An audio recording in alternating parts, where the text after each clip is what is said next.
তুমি কি কখনো জলজন্ত মানুষকে চোখের পলকে কামলা খাটতে দেখেছো? দাঁড়াও দেখাচ্ছি।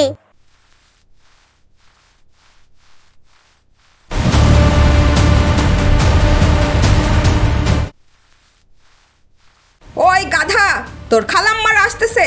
ফ্যান মুছেছিস? বাথরুমে হারপিক দিয়েছিস? জলদি কর। চলো এই করুণ কাহিনী তার মুখ থেকেই শুনি। মেহমান আসার আগে আমার আম্মু হয়ে যায় হিটলার। আমার অর্ধেক জীবন গিয়েছে মেহমান আসার 5 মিনিট আগে সোফার নিচ থেকে ময়লা, মোজা আর চিপসের প্যাকেট সরাতে সরাতে। হারামি, টেবিলের উপর মগটা কে রেখেছে? সরা এখনই। ওই যে বললাম না।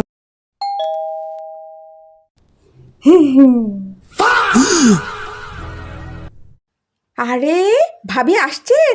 আসেন আসেন, দরজা খোলাই আছে। আমাদের কলিং বেলে এমন একটা জাদু আছে, কলিং বেল বাজলেই মা কেমন যেন একটা ফেরেস্তা হয়ে যায়। আহা কি acting, Oscar winning performance. And today's Oscar goes to the hands of our very own Afraza Begum.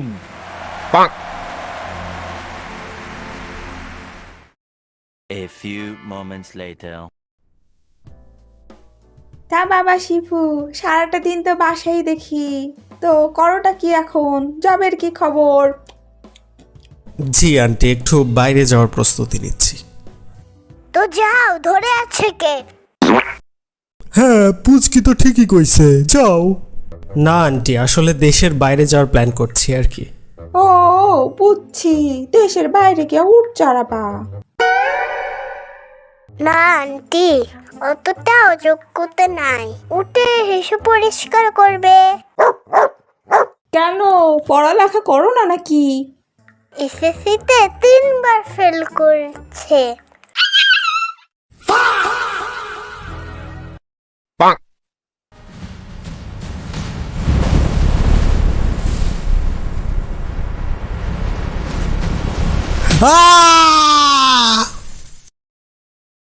এরপরে আসে আমার জীবনের সবচেয়ে কষ্টের সময়, ভিআইপি নাস্তা।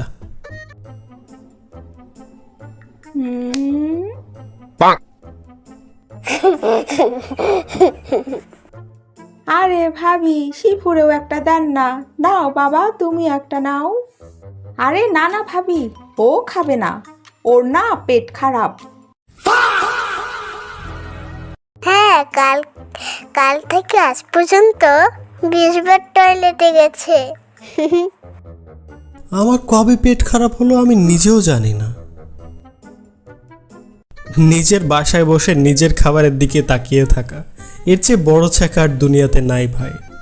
আচ্ছা ভাবি, তাইলে আজকে আসি, অন্যদিন আবার আসবো। ঠিক আছে আপা।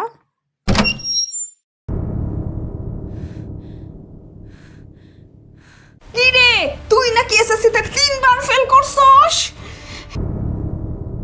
আবার আমার দামি বিস্কুটের দিকে নজর দিস?